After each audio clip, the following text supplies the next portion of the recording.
So guys, this video I want to take a listen at video where Aloy Ejimako, which honor him, the lawyer of Nnamdi Kanu, he came out to give the brief history of what transpired between Nnamdi Kanu and the federal government. Just take a listen in case you are not acquainted with Nnamdi Kanu's case. Here is a video for you to take a listen and hear what his lawyer said and how they are holding Nnamdi Kanu against his own will. Take a look at the video. I'll be guys in a minute. So today I'm wearing two hats. I'm speaking on behalf of Nnamdi Kanu. I'm also speaking on my own behalf. My name is Aloy Ejimako. I'm the special counsel to Nnamdi Kanu and the indigenous people of Biafra. And I'm speaking to you from a location in Nigeria. The man, Nnamdi Kanu, is well known. He's everywhere. He's on Wikipedia. He's an internationally acclaimed freedom fighter. But there's just a few things I need to tell you about him. What brought him to limelight was the formation of the indigenous people of Biafra in the United Kingdom in 2012. Simultaneously, he also founded Radio Biafra. And these two organizations were aimed at one thing: liberation for the people of Biafra, or restoration of the former Republic of Biafra that went defunct in 1970. The right to self-determination is a right that is guaranteed internationally, domestically, and continentally. It's within the black letters of Nigerian law at Article 20 of the African Charter on Human and People's Rights. The right to self-determination is guaranteed. So the formation of IPOB did not break any law. Not laws of United Kingdom, not international law, not Nigerian law.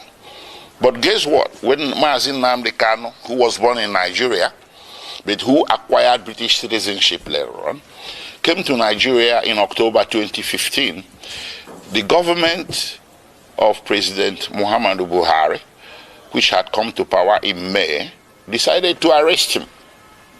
He was not arrested between 2012 and 2015 because the government of the day at that time understood that self-determination is not a crime. But the government that came into power in 2015 in May decided that self-determination is going to be treated as a criminal activity. So he was arrested in Lagos. He was charged for treason, also for insulting the president and illegal importation of ready equipment. 3 charges. The treason one, they split it into 2, treason by himself and treason by conspiracy. This thing went on from 2015 until April 2017, when he was eventually granted bail. So he was detained for nearly 18 months. After granting him bail, he returned to his ancestral home in the southeastern part of Nigeria, and he was enjoying his bail when suddenly, between 10 September and 14 September 2017, the Nigerian army, without any justification whatsoever, levied lethal, massive military operations against Nnamdi Kanu's ancestral home.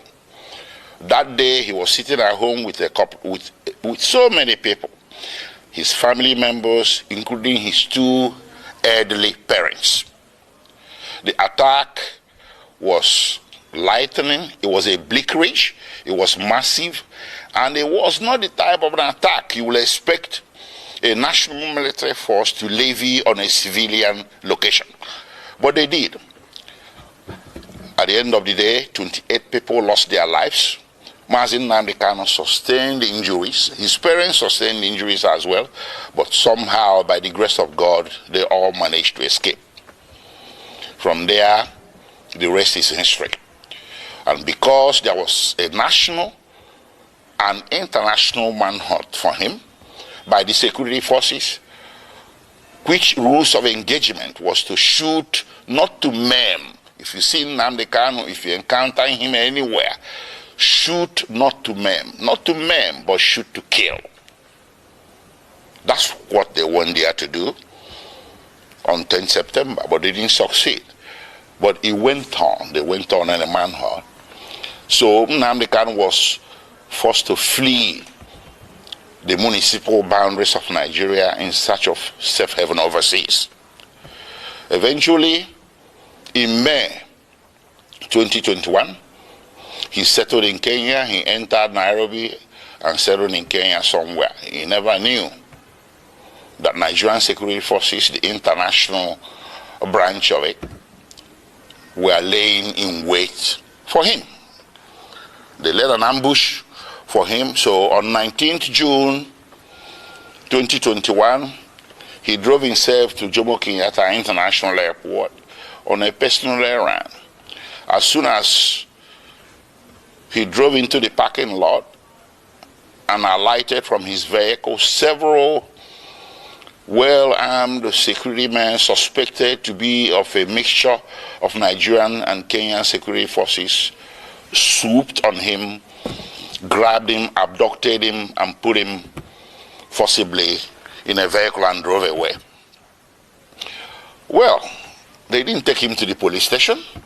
They didn't take him to immigration because he was a foreigner. He should have been taken to immigration. They didn't take him to any official law enforcement facility.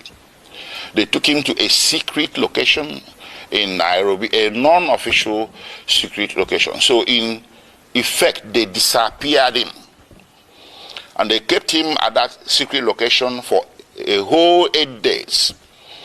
And those 8 days he endured horrendous torture.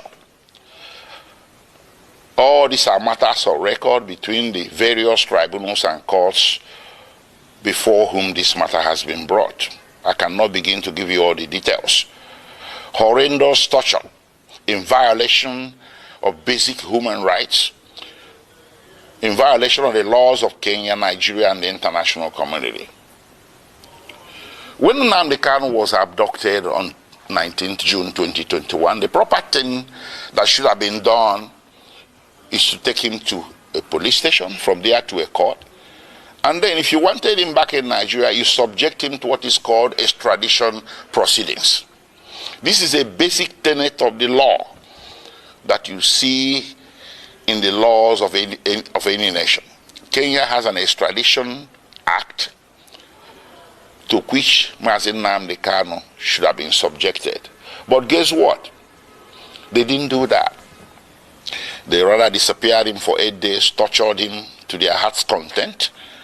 And on 27th June, they secretly brought him out from this location and took him through the back doors, evading Kenyan immigration, direct to the tarmac of Jomo Kenyatta International Airport, Nairobi, where a private plane was waiting. They bundled him into the plane, chained him to the chair, and everything. He endured 5-6 hours flight from Nairobi to Kenya in the most excruciating circumstances.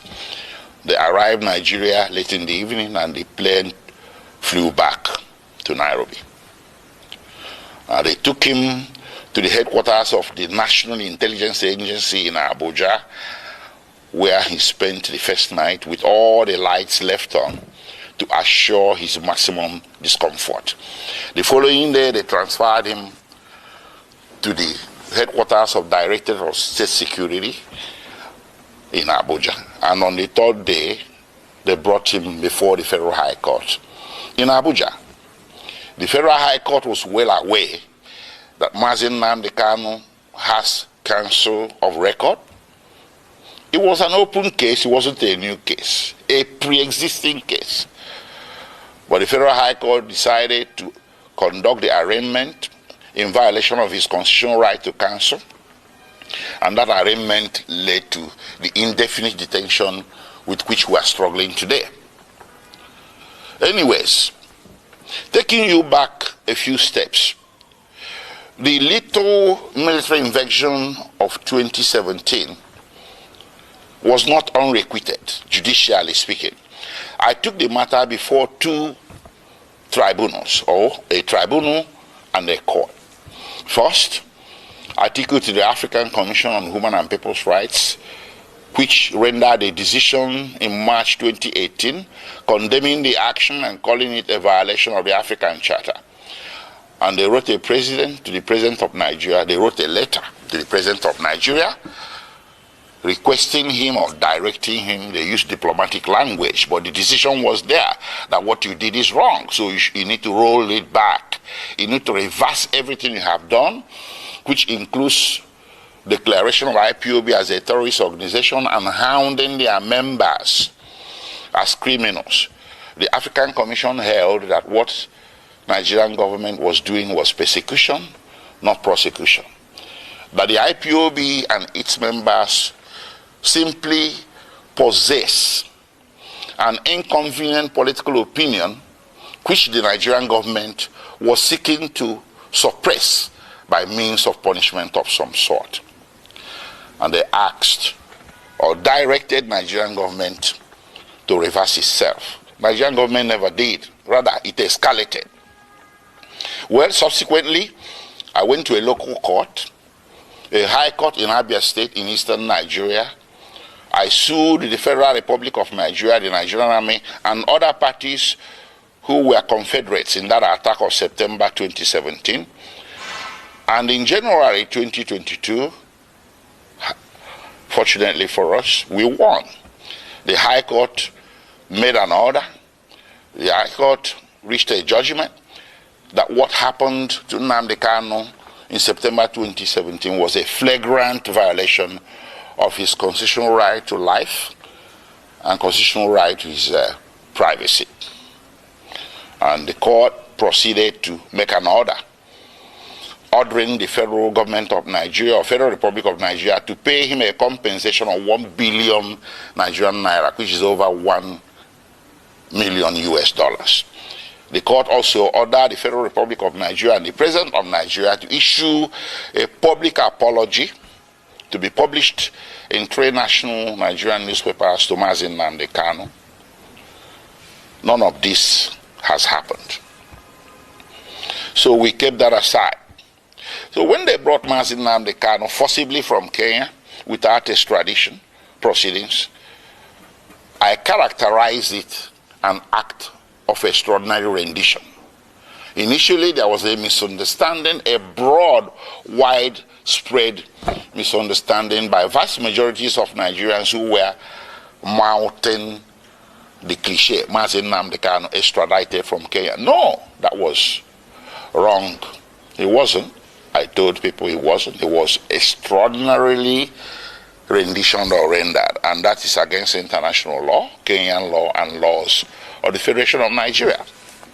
So while his criminal trial was making its way slowly at Abuja, with all the several amendments the government was bringing, they walked away from treasonable felony, insulting the president, importation of radio equipment, and bam, to terrorism. That's how it happened. And they did this 7 times. 7 amendments. If Nnamdi Kanu was guilty, why is it taking so long to bring him to trial between 2015 and today? That is 8 years. So what he's undergoing is not really a judicial trial. It's a trial by ordeal. Trial by fire. Imprisonment before conviction. They just want to get as many years of jail time out of him as possible because they know that with the evidence available, conviction will be impossible. And that was made worse by the extraordinary rendition, which I took also as a civil violation to a federal high court in Nigeria.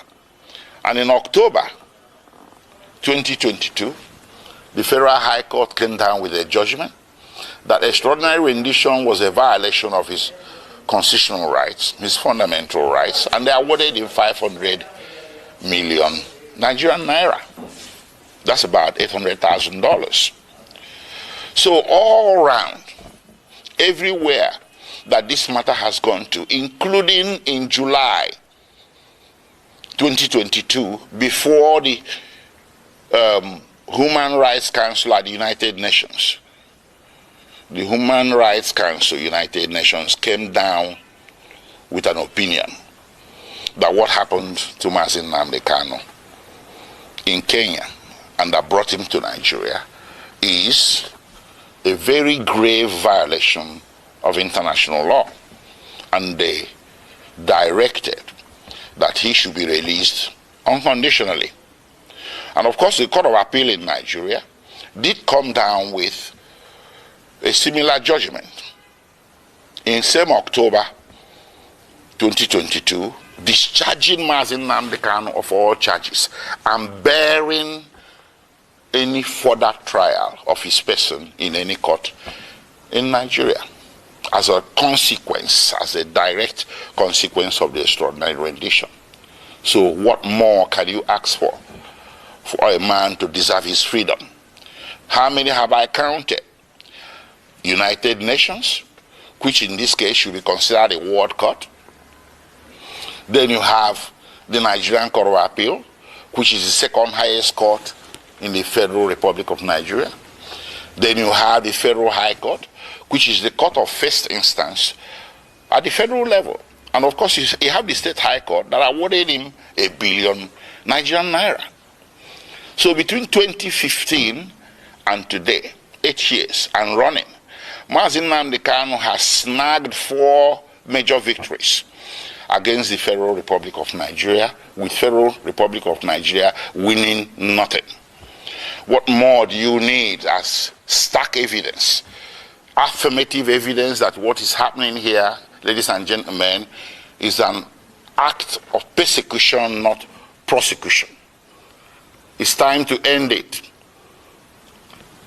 On his behalf, I will ask all men and women of goodwill everywhere in the world to speak up. There was this saying about Jews. When they came for the Jew, you said nothing. When they came for the Jew, you said nothing because you're a trade unionist. Then when they came for the trade unionist, you said, well, I'm a scientist. You said nothing. They took the Jew, they took the trade unionist, and then when they came for the scientists, nobody spoke for you. Nnamdi Kanu is a poster boy for all the injustices that a great race, the Igbo people, and their cousins in the former eastern Nigeria have been subjected to since the founding of Nigeria. These injustices became more public because since 2015 they have been escalated. So how do you fight back? You fight back by telling the system, I want out. I want my own country is not a crime. It does not require a bullet. It doesn't require muscular military law enforcement. What it requires is sitting across the table and talking about it. A lot of nations have been founded on referendum. That's what Nnamdi Kanu and the indigenous people of Biafra were asking for. That led to all this conundrum, to all this saga. I think the only issue I have here is that Buhari government said that self-determination is a crime. But what happened to the Northerners that have also come out to actually call for the same thing? Because it's not only Kanu that have come out to call for this self-determination. It's not only him. You have people like Sunday Boho that have come out to say the same thing. You have other people like some people in the north that are leaders that have also said the same thing. But why are they not behind bars? Why is Nnamdi Kanu that is behind bars? Is it because he's an Igbo man? Or is it because the federal government is afraid of Nnamdi Kanu? Because that is the only reasonable reason why I would say that the federal government is holding Nnamdi Kanu against his own will till now. Because if you call something a crime, everybody that commits a crime should be punished for it. But you have some northern leaders that are still walking around freely. So what is that difference between Nnamdi Kanu and those people? It's because Nnamdi Kanu is an Igbo man, and also they are scared of this thing called Biafra, because they know that Igbos are very powerful. They know that Igbos are very contributing, that they want contributing more in the nation. That's why they don't want to divide Nigeria, and they don't want to even be hearing the name Biafra. So they're planning to shut down everybody. They are trying to show that everybody that will bring this Biafra to Nigeria. That's their plan. That's their plan. Imagine them leaving the insecurities happening in Nigeria, looking for similar background in Finland. It's because they want to shut down everybody talking about Biafra. They are scared and they don't want the Igbos to leave. They don't want to admit that the Igbos are the one pushing the economy, but they still are fighting their Igbos because they don't want the Igbos to be liberated and they want the Igbos to continue becoming slaves, because Nigeria, Igbos are slaves in Nigeria. Go to the north. You see where I claim Igbos anyhow. Go to I claim the Christians that are Igbos because they are afraid of Igbos. Go to Lagos State, Igbos are taking over. Go to the north, Igbos. Go to other countries, Igbos. Igbos are built, I'm not sure, but the government are scared. But let me get a bit about the video watch now about this lawyer of Nnamdi Kanu, everything he said. Let me get your views and opinion in the comment section. I will see you guys in my next video.